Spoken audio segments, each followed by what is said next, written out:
Bom dia, boa tarde, boa noite. Meu nome é Aline Mota, eu sou artista visual. Eu estou fazendo essa fala por um convite do Festival Internacional de Fotografia de Belo Horizonte. Essa está sendo uma fala pré-gravada. É a primeira vez que eu faço uma fala sem interlocutores.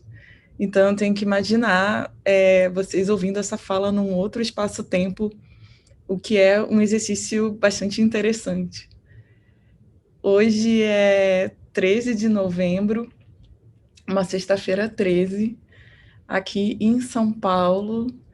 Já fez sol, já choveu, já, na verdade, fez as 4 estações num único dia. E eu estou sempre atenta ao que está acontecendo, né, aqui fora, as condições climáticas do dia. Eu também tento acessar o que está se passando dentro de mim. E eu queria também convidar vocês a fazer o mesmo. Tentar perceber, durante a minha fala, que emoções afloram, que sentimentos afloram e qual é a conexão que isso tem com a natureza. Eu sempre, nessas falas, eu faço questão de marcar a data e a hora, para que a gente também possa marcar uma temporalidade e uma historicidade para essa fala. A gente ainda está vivendo a pandemia de Covid, e essas reflexões que eu vou fazer hoje com vocês, elas têm muito desse processo intenso de interiorização que a pandemia trouxe. Bastante tempo dentro de casa e tentando articular algumas ideias sobre o meu trabalho. Eu queria primeiro pedir também para a gente ir se limpando dos julgamentos em relação ao que seria uma fala de artista, por exemplo, mas também os julgamentos em relação à minha trajetória como artista em comparação com a trajetória de vocês. Cada um vive os seus processos, a gente precisa respeitar esses processos, ter amorosidade em relação aos nossos processos artísticos e não julgar. Ou seja, estar com o coração aberto para ouvir essas ideias e ver como elas assentam dentro de vocês. Eu imagino que muitos aqui que estejam ouvindo são fotógrafos também, e eu espero que essa fala possa abrir novos caminhos criativos, novas poéticas, mas dentro das suas próprias experiências. Eu tenho aqui uma partitura, eu vou tentar seguir essa partitura, mas talvez eu comece a improvisar e saia um pouco do assunto, ou pelo menos vai parecer que eu estou saindo um pouco do assunto, que é sobre o meu processo criativo, mas eu acho que vai fazer sentido no final. Essa fala, ela tem uma dimensão oracular. Então, talvez ela só faça sentido daqui a alguns dias, ou talvez em relação a alguns processos que vocês ainda vão viver nas suas carreiras e nas suas vivências. Então, também fiquem abertos para que essa fala possa reverberar num futuro. Eu também queria usar esse tempo da minha fala para a gente enraizar e aterrar as nossas emoções, os nossos desconfortos, as nossas contradições, os conflitos e os desentendimentos. Conflito é fundamento, e mediação de conflito também é fundamento. Então, às vezes, quando a gente enraiza essas emoções que nos desconfortam, a gente deixa que a terra comece a lidar com esses sentimentos e consiga transmutar alguns deles. E muito dessa terra, desse adubo, com as nossas emoções, acabam virando também material e acervo das nossas pesquisas. Então, é uma ideia de que o conflito ele pode ser usado também para não só um entendimento maior sobre nós mesmos, mas também como material de criação. E com isso, a gente invoca as artes mágicas da criação e pode transmutar esses desconfortos. Eu também queria firmar um propósito para essa fala, que ela seja restaurativa. E também eu queria abrir um canal com vocês, que a gente possa criar um espaço seguro de troca e de pertencimento.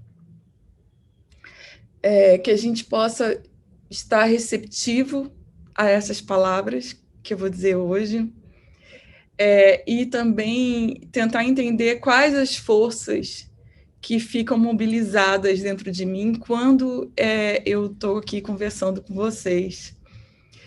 O que está sendo ativado quando eu falo certas palavras, o que move dentro de vocês certas palavras. É muito importante a gente estar atento às reações do nosso corpo a certas palavras. É interessante também, né, quando eu falo em artes mágicas da criação, a gente entender que existe um grau de imprevisibilidade e de desconhecido, e que a gente também vai acolher esses estados de imprevisibilidade e de desconhecido, e está aberto para abrir mesmo, né, esse gesto de criação, e que ele possa trazer um horizonte de felicidade, um horizonte de alegria, porque a gente sabe que a alegria ela não pode ser contida. Como alguns de vocês já conhecem alguma coisa, né, sobre o meu trabalho, já tiveram contato com o meu trabalho, ele é muito sobre a minha própria família e principalmente sobre a minha avó.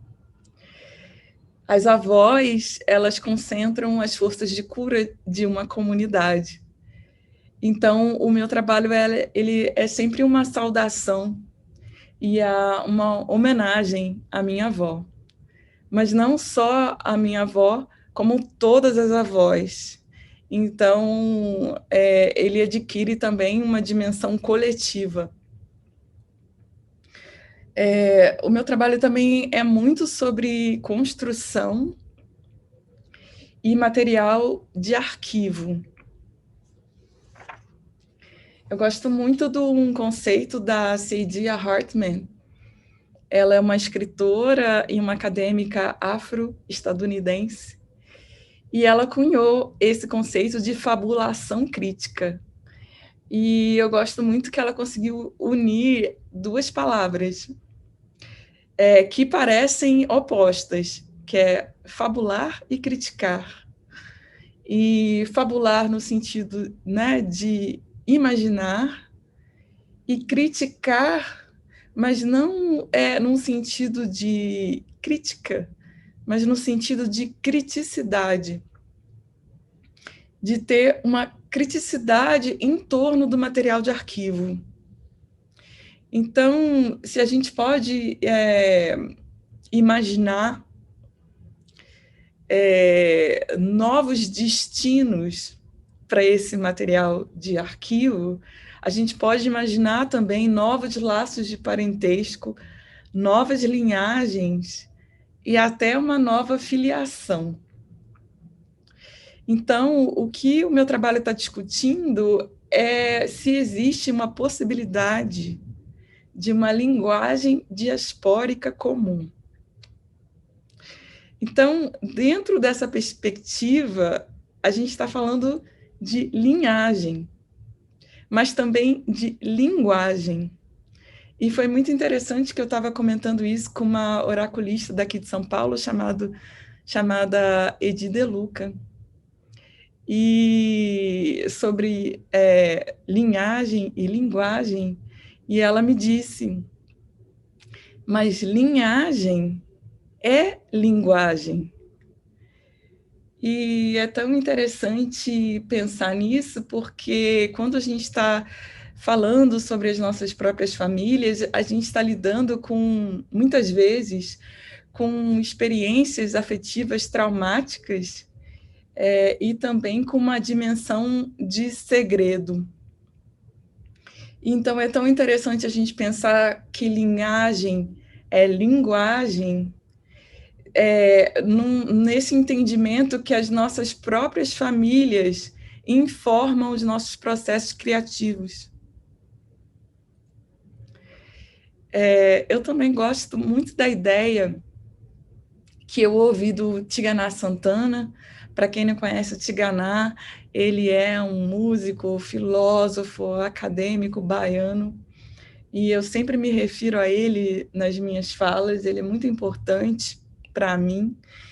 E uma vez ele disse que ele criava e que ele inventava a partir de um inventário. E eu sei que ele também estava se referindo, na verdade, ao Jorge Portugal, que era um poeta baiano falecido recentemente. Então, inventar e inventário é interessante, né, essas duas palavras, entendendo o inventário não só como um conjunto de documentos, mas também como um acervo emocional das nossas experiências e também um acervo emocional das nossas famílias. São acervos geracionais.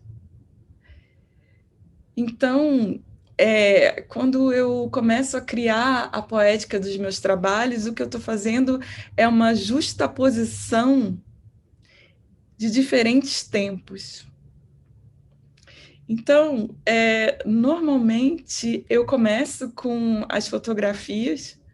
A fotografia realmente é a base primeira do meu trabalho, a minha primeira paixão é a fotografia mesmo de estilo. É interessante também pensar, né, nisso, né, estilo, a fotografia parada e a fotografia em movimento, moving images, e essa relação, né, do que é uma fotografia parada e uma fotografia em movimento. E no meu caso é um movimento que eu faço nos diferentes tempos. Então, como eu estava dizendo, normalmente eu começo, né, com a fotografia, e essas fotografias acabam virando frames, e esses frames virando filmes. Então, cada fotografia, cada frame, contém todos os frames do filme inteiro. Os que eu já fiz e os que eu ainda vou fazer. Eles funcionam como células. E essas células são como sementes que contêm todo o resto da criação. Então, cada frame contém todas as temporalidades. Por isso, cada frame contém todos os filmes. Essas imagens, elas têm passado, uma presentificação do passado e uma dimensão de futuro que, às vezes, é também uma dimensão um pouco distópica. É interessante pensar nessas dimensões de tempo como instáveis e permeáveis. Então, eu posso atravessá-las. Eu vou retomar esse assunto mais adiante, mas eu queria falar um pouco dos provérbios. Eu sou apaixonada por provérbios, e num contexto centro-africano, os provérbios, na verdade, eles podem ser chamados de sentenças proverbiais. Eu venho pesquisando há bastante tempo, e é interessante como os provérbios são sínteses temporais e também fixadoras de memória e de passagem de conhecimento. Não à toa eles estão tão presentes no meu trabalho.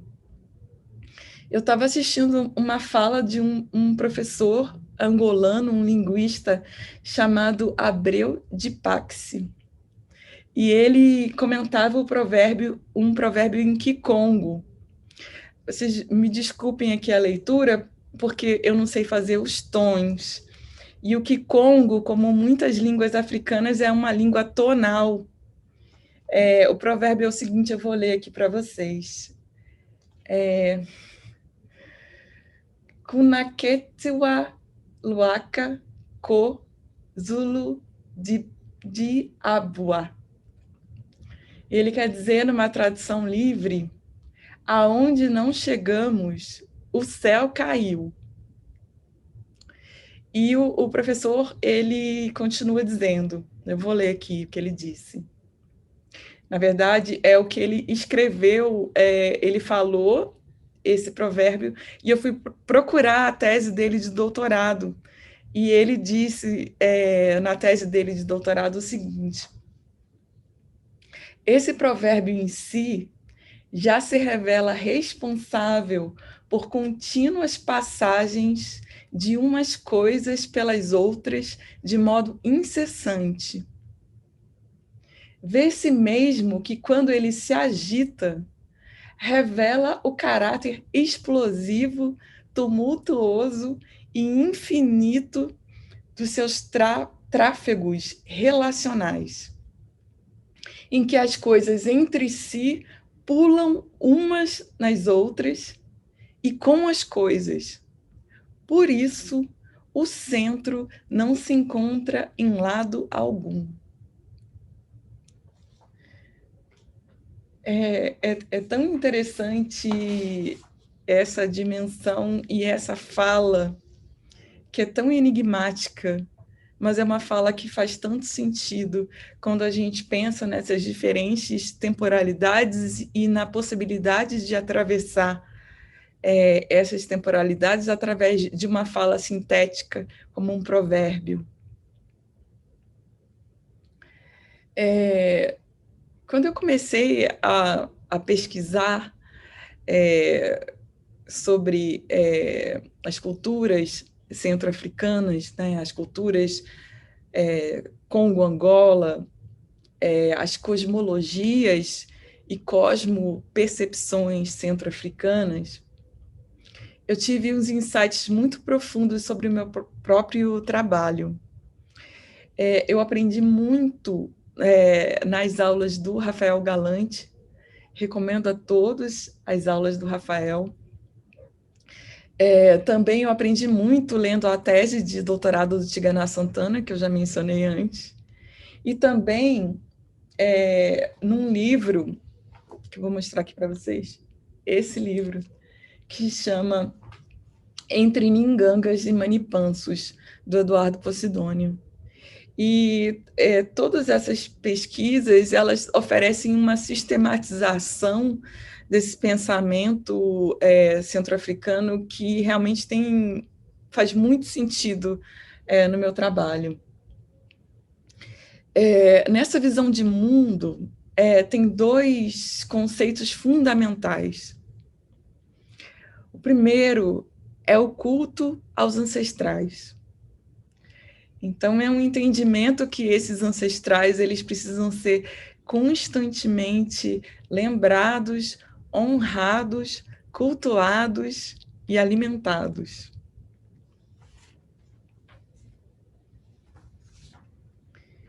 E o segundo conceito é uma conexão muito profunda com a natureza, com a observação da natureza, fazendo uma conexão dos ciclos da vida com os ciclos da natureza. Então, nessa sistematização do cosmograma Bakongo, que foi feita pelo Bunsek Fukiao, esse filósofo congolês,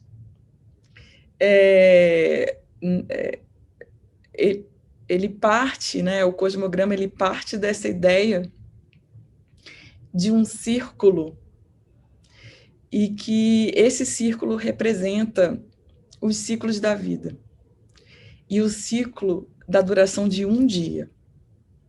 Então, às 6 horas da manhã, nós seríamos um recém-nascido. Ao meio-dia, nós alcançaríamos a vida adulta, a maturidade. Às 6 horas da tarde, nós nos tornaríamos velhos. E à meia-noite, nós nos inscreveríamos como ancestrais. E às 6 da manhã, esse ciclo recomeçaria. E a gente teria uma nova oportunidade de viver esses diferentes graus de fisicidade representados ou sistematizados de alguma forma, fazendo conexão com as horas do dia. E é interessante também que esse círculo, nessa sistematização, ele tem uma linha horizontal e uma linha vertical. Essa linha horizontal pode ser muitas coisas, mas um significado que eu gosto muito é a ideia de que essa linha horizontal é a Kalunga, que seria essa linha, uma fina camada de água que separaria o mundo dos vivos do mundo dos mortos, o mundo que a gente pode ver e o mundo que a gente não pode ver. E então é interessante, né, uma linha de água que também pode ser vista como uma linha do horizonte. E também perceber que nessa forma de ver o mundo, a água, ela guarda memória, a água é vista como um veículo. Então, a água é uma máquina do tempo. A água é uma iniciação.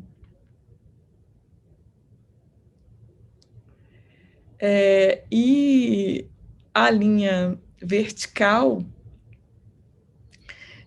também pode ser muitas coisas, mas a gente pode entender como a nossa coluna vertebral, como aquilo que faz com que a gente fique de pé, e essa interseção da linha horizontal com a linha vertical seria a encruzilhada, onde nós estaríamos no centro dessa interseção, formando uma espiral. E com a possibilidade de agir sobre essa espiral e inscrever os nossos caminhos no mundo. Eu queria também fazer um paralelo com o momento que a gente vive hoje, que é um momento, né, tão complicado politicamente, e como eu disse a vocês, nessa perspectiva centro-africana, as duas coisas mais importantes, coisas fundamentais, é o culto, né, aos ancestrais, o respeito aos ancestrais, o respeito às avós, e as avós das nossas comunidades, e também o respeito à natureza. E a gente vê que esse governo tem atacado muito duramente essas duas dimensões da vida. E esse ataque não é à toa. Então, a gente pensa que esse sentido de comunidade e de interligação entre os seres não está sendo acessado, esse entendimento ele não está sendo ativado. Então, a gente precisa unir todas as nossas forças para retomar esse conhecimento ancestral e poder manifestar nas nossas vidas esse conhecimento de que todas as nossas vidas estão ligadas e a minha vida depende do bem-estar desse velho, e a criança depende do velho, o adulto depende do ancestral. São esses 4 pontos e todos estão interligados e todos precisam viver na sua plenitude. Os velhos precisam ser cuidados e os ancestrais precisam ser lembrados. Para terminar, eu queria fazer uma conexão também. Eu comecei a pesquisar também sobre o jongo, sobre essa manifestação que é de fundamento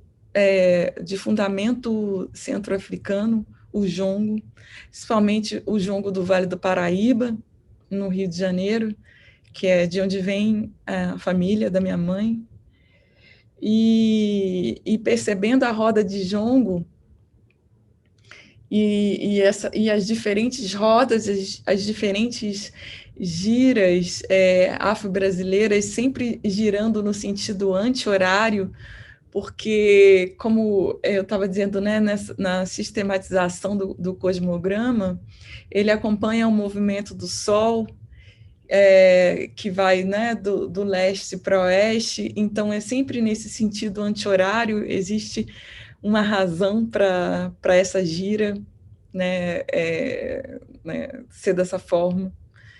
E observando a roda de jongo, percebendo a umbigada. A umbigada, que é esse gesto de convidar uma outra pessoa para entrar e para participar do centro dessa roda. Então, na umbigada, existe essa projeção do umbigo.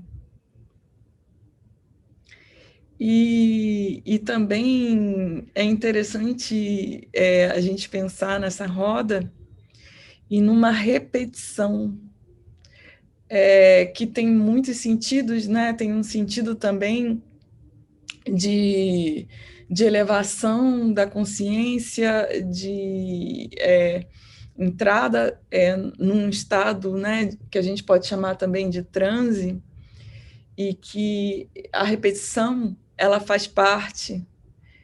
E é interessante também pensar nessas repetições dentro das nossas vidas e dentro do nosso trabalho artístico. Então, quando eu projeto o meu corpo para o centro desse círculo, eu estou alcançando exatamente essa interseção entre a linha horizontal, que é a calunga, e a linha vertical, que é o meu alicerce no mundo. Eu estou acessando essa encruzilhada. Então, de alguma forma, no centro, eu posso desenhar as assinaturas espirituais dos meus ancestrais. Então, nesse processo, eu tenho a pergunta e a resposta. E é interessante a forma do jongo, como é sempre um enigma, e é um nó que precisa ser desatado. E eu também vejo o meu processo artístico como esses diferentes nós que eu vou desatando durante as minhas experiências, as minhas vivências. Então, é interessante a gente pensar na centralidade do umbigo para essa cultura. E é interessante que muitas pessoas falam de falar do seu próprio umbigo como uma coisa negativa. E no meu caso, quando eu estou falando do meu próprio umbigo, ele adquire uma dimensão coletiva, uma memória, um acesso a essa memória coletiva através desse cordão umbilical que um dia me ligou à minha mãe e que me liga também a todas as minhas avós. Então, eu vou terminar dizendo, né, que essa umbigada é uma umbigada no tempo. Eu também estou dando essa umbigada nos meus ancestrais e, por final, eu estou dando uma umbigada em mim mesmo, para dentro de mim mesma. Bom, era isso que eu tinha para compartilhar com vocês hoje. Eu espero que a gente possa trocar e compartilhar mais conhecimento e mais experiências no futuro.